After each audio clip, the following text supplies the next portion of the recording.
group, the Mustang people. And what we're here to videotape today is a very pretty 1968 Shelby GT350 convertible. This is a real Shelby. I know there's a lot of tribute cars, clones, what have you out there right now, but this is the real deal, and we'll show some of the documentation with the video to make sure that everybody understands that. I have the hood locks pulled up because we're going to be opening the hood in a little bit, so that's why you see them popped up a little bit.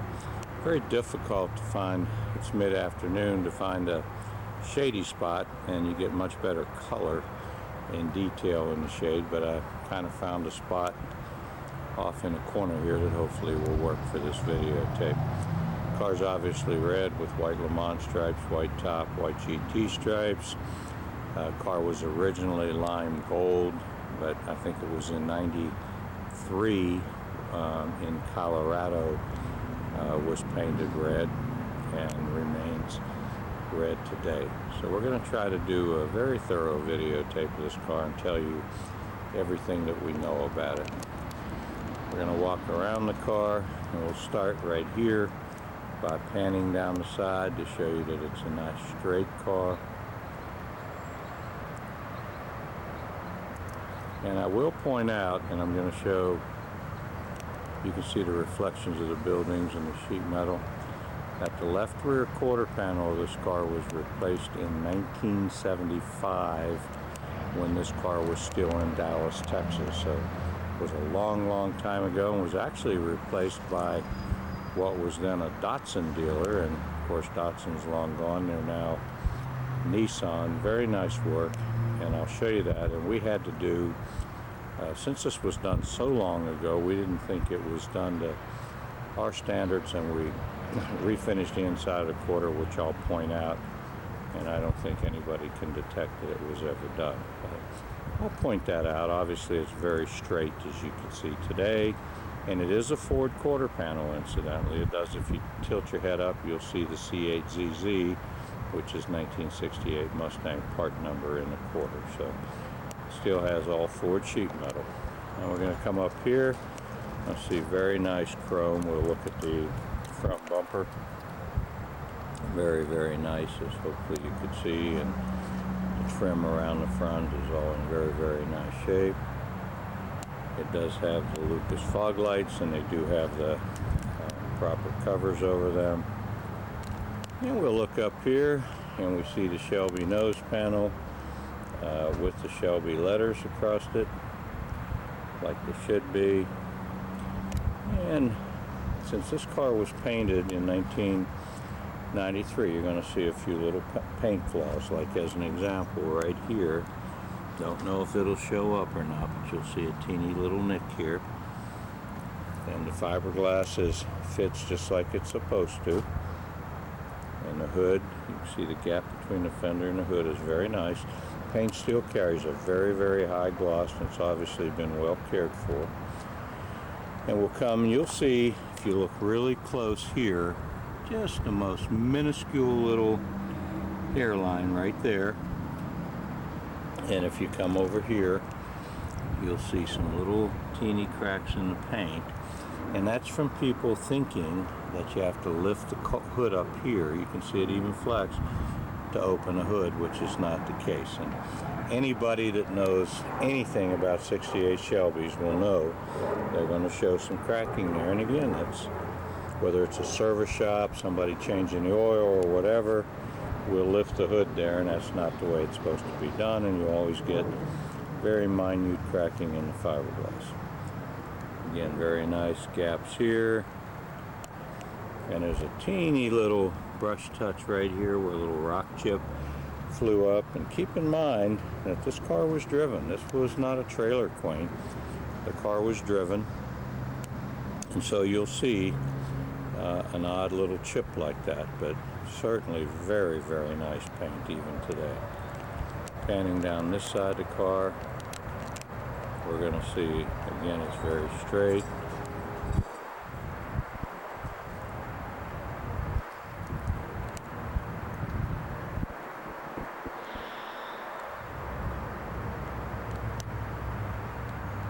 Okay, and we'll continue around. It does have Goodyear Evo ST radial tires on it, and they're in pretty good shape. The rear's a little more worn than the fronts. It does have obviously the Shelby 10-spoke wheels on it, and I'm told these would be correct 10 spokes because the spokes there actually start wide at the center and taper towards the rim, and I'm told that that's a mark of an original wheel. And of course the wheel lip moldings, you can see the reflection. Oh, it does have the louvered hood. It is an air-conditioned car. Very nice GT stripes, very nice gap between the fender and the door.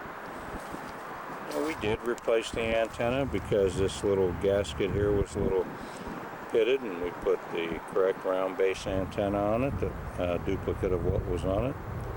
Very nice chrome and moldings here. The stainless is beautiful. It's original to the car. The windshield weather strip looks to be original to the car, which is nice. All the moldings are in excellent shape. I said the windshield weather strip is original. I'm sorry, I meant the moldings. The weather strip is newer, so it's probably when the car was painted was replaced. The proper blackout in the back, and a real nice gap between the hood and the firewall, and the cowl. These moldings, these quarter vents, it's very unusual to find them in this kind of very nice condition. I mean, they are really, really nice, no pitting, and that's very, very unusual. And I see one teeny little brush touch, and it may not even, let's see if I can make it show up in the camera. See right here, teeny little mark that was brush touched, and I don't know that that'll even show. And the same thing here. And when this car was picked up, the fellow said that those were done by his wife opening her car and nicking this thing twice while it was in their garage over the past 6 or 8 years. You know, obviously I'm being real picky, but on an expensive car we should be picky, and so you can see that it just disappears when you get a few feet away from the car. And we did the brush touch work there to kind of try to make those little teeny nicks disappear. Very nice gap between the door and the quarter, and that's very important because if these cars have a weak understructure, you're going to start to see this gap right here come together where the understructure is sagging, and that's not the case. This is a tinted glass car, and hopefully you might be able to see the Cenex logo here. That's Ford's symbol for tinted glass, and it is an air-conditioned car, and it should have tinted glass. And the rear quarter here is very, very nice, as hopefully you can see. And you probably noticed Shelby's had the chrome rear marker light bezels, and this being an earlier car, it would have the recessed marker lights. The convertible top is in beautiful condition. I'm going to try to tone this camera down a little bit so you can see it. And we try to adjust the exposure to show the detail on the car. These are the original rear convertible moldings. They are not reproduced. There's a teeny little mark in one, and that's just because that's where they overlap. It's not even a flaw, that's where the two moldings overlap. It does have the glass rear window, as you can see with the seam. It's in beautiful condition, and the rear tires do show some wear. The Goodyear STs and the 15-inch are not made anymore, so we just left those on there so they would all match. Quarter extensions fit nicely, as does the deck lid, which hopefully you can see. You have a nice gap down here. Rear bumper's in very nice shape. All your rear chrome seems to be in good shape.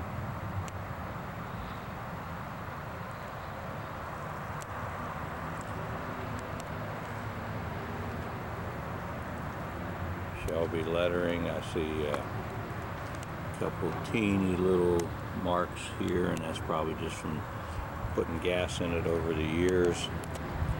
Has the correct exhaust extensions. And we'll continue around again. This is the quarter panel we're looking at now that in 1975 was replaced, done very well. And I'll show you the repair that we made to make it even nicer. Has a teeny little, let me see if this teeny little mark right here. And I'll have our guys put another little brush touch there. Very little minor, almost pinhead mark. And we'll continue around. Yeah, very nice quarter. Now the only way you'll ever tell that we made a real nice repair to this quarter is if you took that rear marker light out. Because when this was done years ago, they cut that rectangular hole the size of the red lens into the quarter to put the indented light in. They just didn't finish it from the inside, which we did. But if you took that light out, you would know then that there was a repair made, but that's the only way. Okay, we'll continue around, and again, that's in the interest of absolute full disclosure of everything we know. We'll come around here, see a teeny little brush touch there. That's just a bug. I thought it might be a flaw, and it's not. And we can see here, very nice gap again between the door and the quarter. And the convertible top is in beautiful overall condition. Just doesn't seem to be any issues there. I didn't point out on the other side, but I will here. The door handles are not brand new, but they're very nice. This one shows a little bit more wear than the other for obvious reasons. The car was driven, and there's the teeny little brush touch mark. Let me see if I could brighten this up. Right there where it was just touched with some red paint, and you get that sometime. And also right here on the peak of the door, and you may not even be able to tell, and that's from opening it against something, and we've corrected that. Very nice down the sides. And again, the same comment on these vent windows. They're just as nice as you're going to find for 67. It almost makes me think they were re-chromed at some point, maybe when the car was restored, or if not, certainly well taken care of. Car came out of Missouri. Still has the Missouri sticker. We left it in there just again as part of the heritage of the car.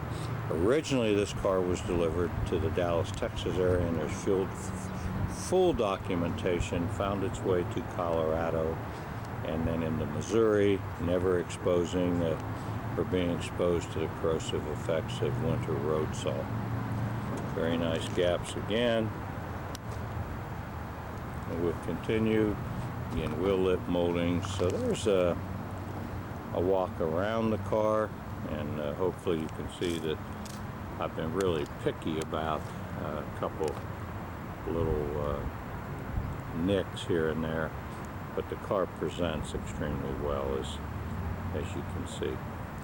Now what we're going to do, I'm going to film inside the trunk and the engine compartment interior, and before we end this video, we're going to put this car on a lift and show the understructure, because anybody investing in a Shelby should be able to see the entire understructure of the car. Okay, so now we're going to walk over and pop the trunk and take a look in there, and I'll even point out the little repair that we made inside the trunk area.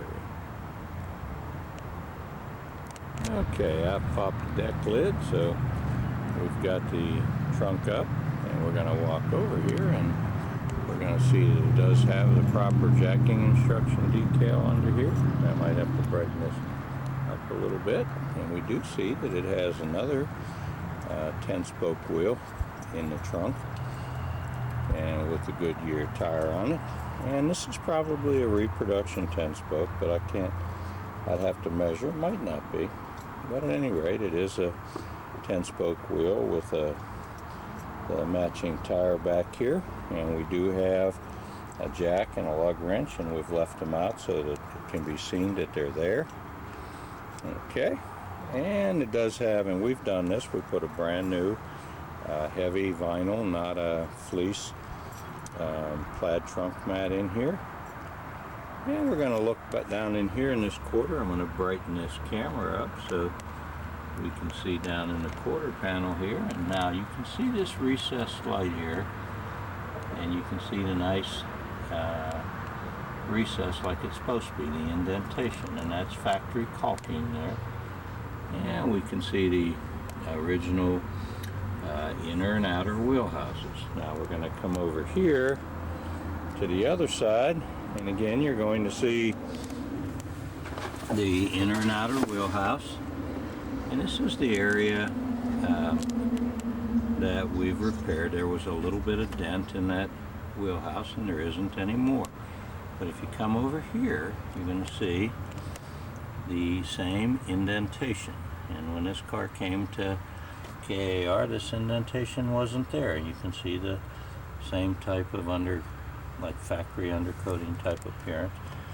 And what KAR did is we made this repair from the inside. There was nothing there, just the back side of the marker light. And we were able to cut that indentation out of another quarter panel, and we were able to attach it from the inside and finish it off and